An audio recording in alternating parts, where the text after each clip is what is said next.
और शिव महापुराण की कथा कहती है, शंकर की कथा कहती है, अगर बच्चा पढ़ने में कमजोर है, बच्चे का विवेक कमजोर है, बच्चे की बुद्धि कमजोर है, बच्चा सक्सेस नहीं हो रहा, सफलता नहीं मिल रही है, उसका जॉब नहीं लग रहा है, कहीं वो आगे बढ़ नहीं पा रहा है, तो उन बच्चों से निवेदन है, शंकर के मंदिर में एक लोटा जल चढ़ाओ, थोड़ा सा जल झेल कर नंदी के पास बैठकर उस जल का आचमन करना प्रारंभ कर दो। तुम्हें खुद मालूम पड़ने लगेगा कि तुम जो पढ़ रहे हो तुम्हें याद होना चालू हो जाएगा, तुम अच्छे से अच्छे नंबर पाकर आगे बढ़ना प्रारंभ कर दोगे। विद्या अध्ययन भी करो, खूब पढ़ो, लगनता से पढ़ो, अपना कर्म करो, रात दिन एक करो और शंकर जी पे एक लोटा जल चढ़ाकर पीना प्रारंभ करो। जो माताएं कहती हैं मेरी याददाश्त कमजोर हो गई, मैंने सामान यहाँ रखा था भूल गई, ना जाने कैसे सामान भूल गया, ना जाने कैसे ऐसा हो गया। जो माताएं कहती हैं, भाई लोग कहते हैं हम भूल जाते हैं, याददाश्त कमजोर हो गई, 60 के ऊपर के हो गए इसलिए याददाश्त चली गई, नहीं।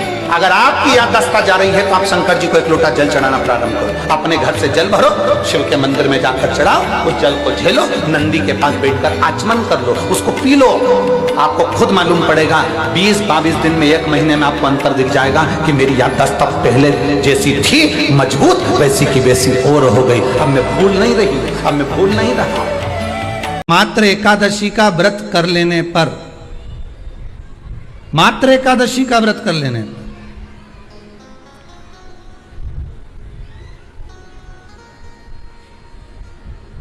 जो पूर्व में किया गया हमारा पाप कर्म है, हमने किसी जीव की हत्या करी है, हमने किसी को कष्ट प्रदान करा है, हमने किसी को अपशब्द कहा है, हमने किसी को ताने दिए, हमने किसी को आड़ा टेढ़ा कहा है, हमने किसी को गालियां दे दी है, मात्र एकादशी का व्रत ही कर लेने पर ये सारे जो दोष हैं वो समाप्त हो जाते हैं।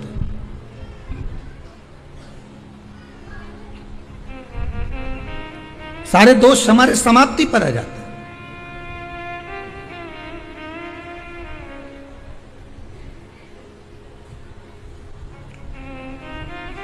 अब एक विचार करिएगा थोड़ा सा अपने मन में, अपने चित्त में, अपनी वृत्ति में एक बात उतारिएगा, एक अपने मन में एक बात को उतार कर रखिएगा कि आप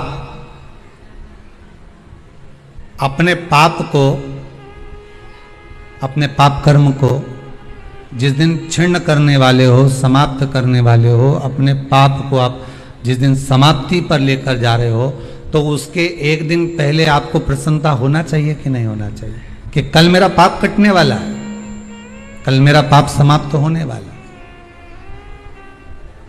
जो मैंने पाप कर्म करा है वो समाप्त होगा, जो मैंने पाप कर्म करा है वो कल समाप्त हो जाएगा। तो एक दिन पहले आपके चेहरे पर प्रसन्नता हो कि ना हो?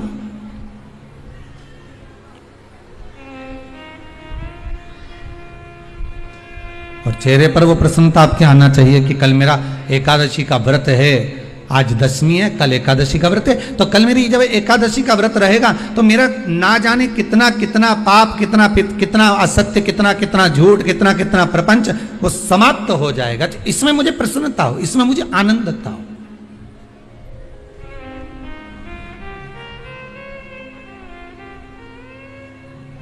तो क्या कहा गया कि प्रयास करिएगा कि एकादशी के दिन कोई वृक्ष की, कोई डाली की, कोई कोपल की कोई पत्ती ना तोड़ी जाए। क्यों? तो कहा अगर उस पत्ती को हम तोड़ देते हैं, वृक्ष की पत्ती को या क्यारे में लगी हुई कोई डाली की पत्ती को हम तोड़ देते हैं तो एकादशी का पुण्य फल प्राप्त नहीं होता, एकादशी का कोई फल हमारे खाते में नहीं जाता, पुण्य फल प्राप्त। अब फिर भले तुम चाहे तुमने मोरदन खाया हो, चाहे तुमने फिर चिप्स खाई हो, चाहे तुमने फिर व्रत का कितना ही सामान खा गए हो और तुमने सोचा कि आज मेरी एकादशी है, तो फिर उसका कोई फल प्राप्त नहीं, उसका कोई सुख प्राप्त नहीं आपको, फिर उसका कोई आनंद प्राप्त नहीं आपको, फिर उसमें कोई आनंद की अनुभूति आपको नहीं मिल रही है।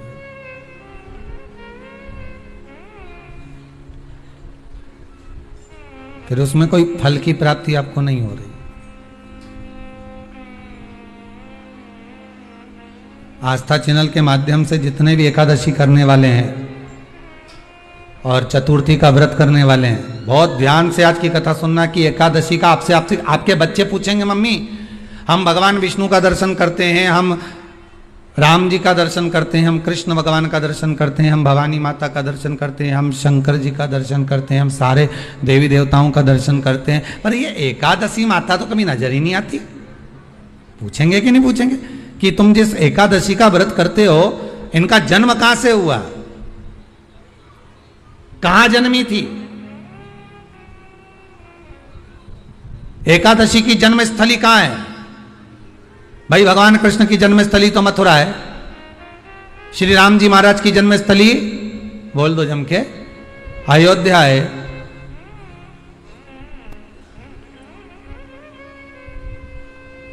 कोई आपसे पूछ ले कि एकादशी की जन्मस्थली कहां है तो आधे लोग तो बाल खुजाने में लग जाएंगे कि एकादशी आखिर पैदा कहां हुई थी, जन्म कहां लिया था, इसका जन्म हुआ कहां था, कहां जन्मी थी ये?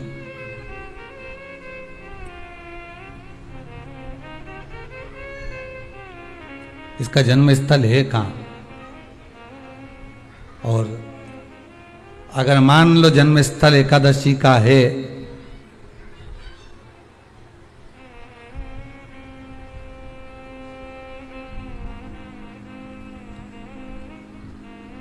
और एकादशी अगर जन्मी है, उसका जन्म हुआ है और दुनिया के लोग इतना व्रत करते हैं, उपवास करते हैं,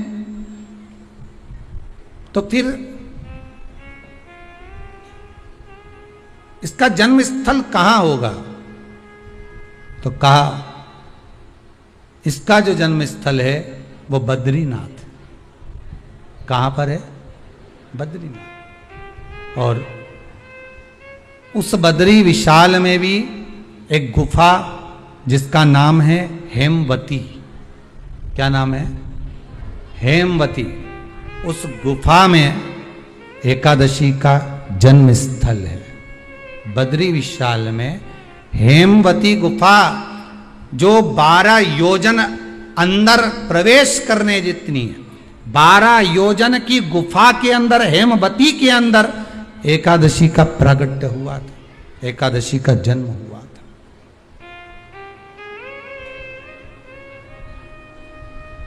अब तो बता सकते हो ना कि कोई पूछे कि राम जी का जन्म अयोध्या में हुआ, भगवान कृष्ण का जन्म मथुरा में हुआ, और कोई पूछ ले आपका जन्म कहां हुआ था, अपन कह सकते ना सीहोर में हुआ हमारा। और आपसे कोई पूछे कहाँ हुए तो कहीं इंदौर में हुए, कि देवास में हुए, कि भोपाल में हुए, कि मुंबई में हुए, कि पूना में हुए, आपका तो बता दोगे। पर बच्चे आपसे पूछ ले मम्मी तू इतनी एकादशी का व्रत करती है, एकादशी का तू व्रत करती है और सबको करा देती है कि वल्लभ कुल की एकादशी करो, भले बकरी जैसे चरो पर एकादशी करो, और सबको एकादशी कराया, तो कोई पूछ ले कि एकादशी का जन्म कहां हुआ था, तो आप कह सकते हो कि बद्री विशाल में, हेमावती में, बद्री विशाल के हेमवती गुफा के अंदर जो 12 योजन की गुफा है, उस गुफा में एकादशी का जन्म हुआ। कब हुआ?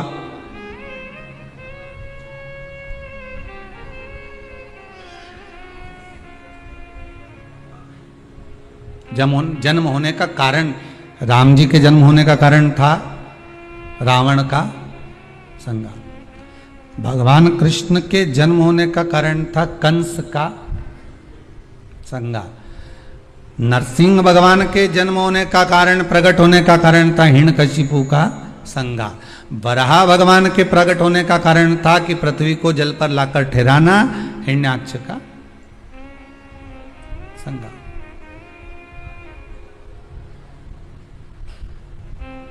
तो फिर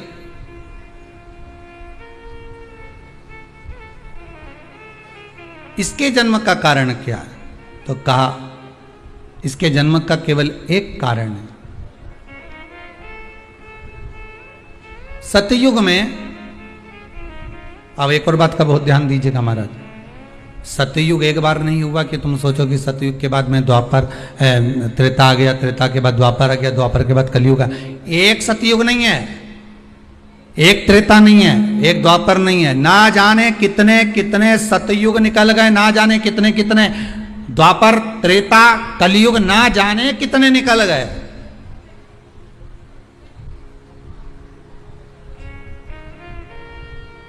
और आप और हम जैसे भी इस पृथ्वी पर ना जाने कितने, अरे जम के तो बोलो, निकल गए।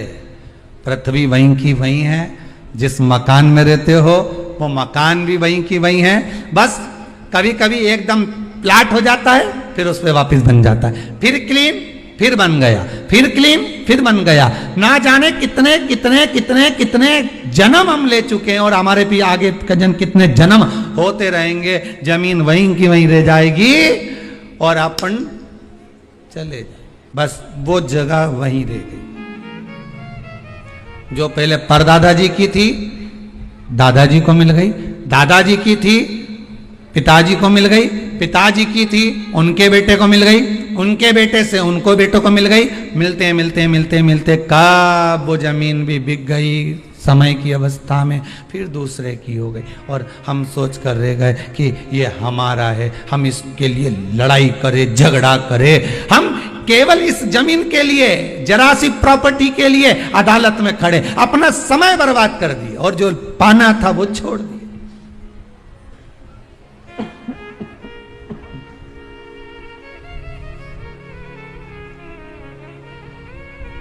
जो पाना था वो छोड़ दिया हमने।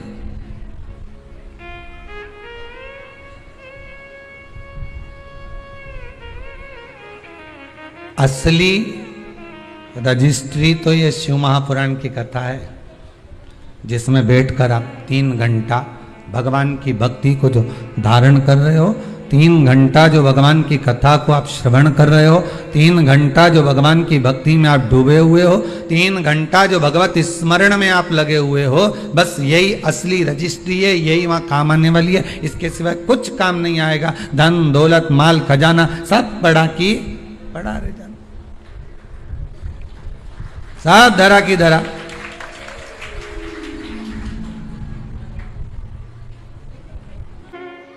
पर ऐसे भी लोग बैठे हैं और ऐसे भी लोग होंगे, ऐसे बहुत सारे लोग संसार में, राजगढ़ में है कि नहीं पता नहीं हमको, ऐसे बहुत सारे लोग बैठे हैं, एक पीपा तेल देते हैं और 25 डब्बे भर के नुक्ति भंडारे की ले जाते हैं।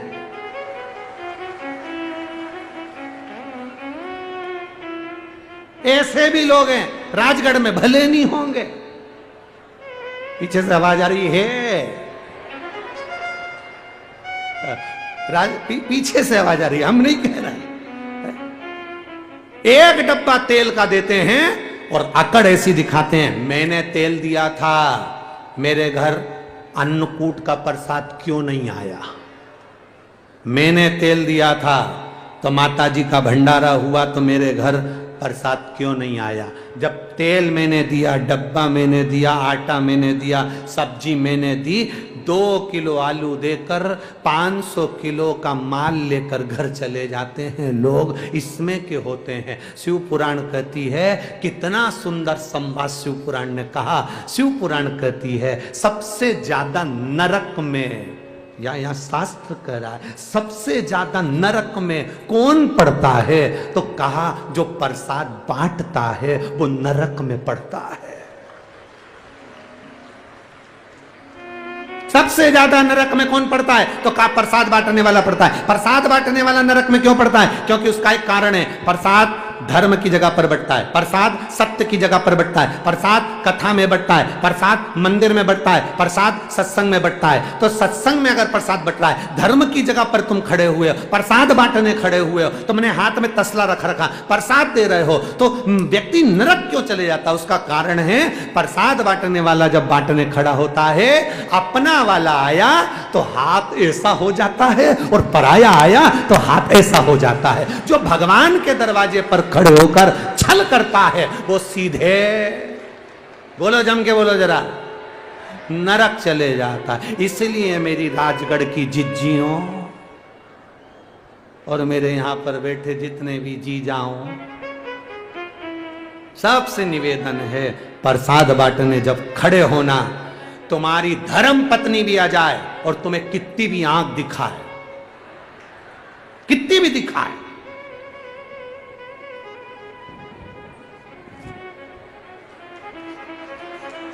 वो कितनी भी आंख दिखाए, तो भी तुम प्रसाद बांटते समय कह देना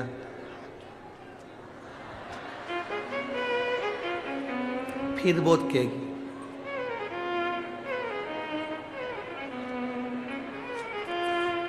कोई, उससे कह देना बच जाएगा तो बाद में घर ले आऊंगा, पर एक जाजम पर भेद मत करना, कोई छोटा नहीं कोई बड़ा नहीं, शंकर के सब भक्त एक जैसे हैं, शिव के सब भक्त एक, शंकर के सब उपासक एक जैसे। प्रसाद में भेद नहीं होना, प्रसाद इसीलिए हमारे यहाँ शास्त्र में प्रसाद को मूल्यवान बताया गया, प्रसाद को कीमत वाला बताया गया, पर दुनिया ने प्रसाद के महत्व को मिटा दिया। सत्यनारायण भगवान का प्रसाद फ्री में मिल जाता है, लोग उठा कर ले जाते हैं, पुड़िया बांध के ले जाते हैं, फ्रिज पे रख देते हैं, 3 दिन तक सोचती बहू खाएगी, बहू सोचता है बेटा खाएगा, बेटा सोचे पोता खाएगा, पोता सोचे पोती खाएगी, वो प्रसाद रखा रखा रखा रखा रखा रखा। कीमत होना चाहिए फ्री में।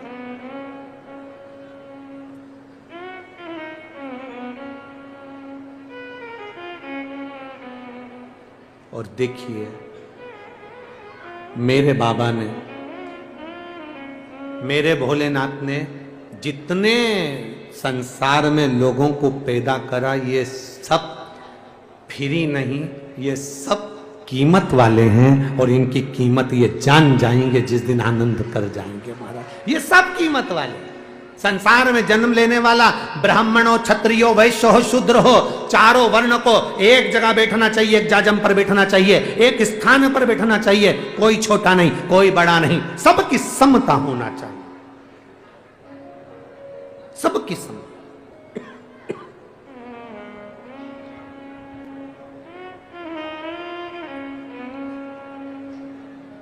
ब्रह्मा विष्णु सदा शिव जानत अविवेका, प्रणवाक्षर के ओम अक्षर के, ये तीनों। मेरे देव अधिदेव महादेव की कथा कथी है, हमारे देवताओं में भेद नहीं है, हमारे देवता सब एक हैं, एक जगह पर हैं, उसका एक मूल्यता, एक आनंदता भीतर होना चाहिए। हम ये ना कहें ब्रह्मा बने, हम ये ना कहें विष्णु बने, हम ये ना कहें शिव बने, हम ये ना कहें इंद्र बने, हम ये ना कहें कि ये देवता बड़ा है।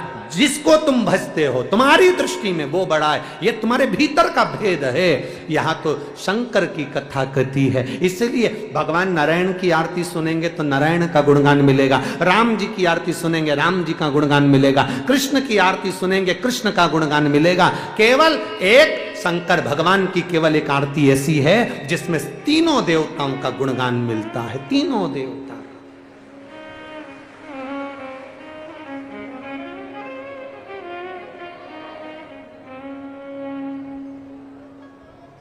अच्छे माला बन मुंड माला, 3 ब्रह्मा विष्णु सदा, 3 तीनों को एक करा, तीनों को एक, तीनों को एक।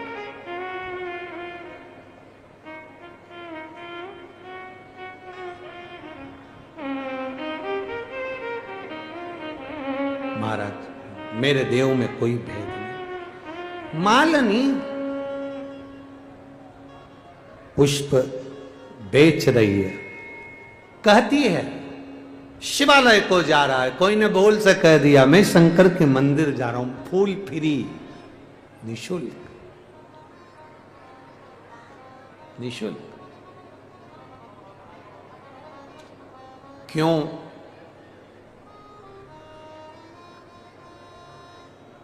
पुराने जमाने में पुराने जो लोग होते थे,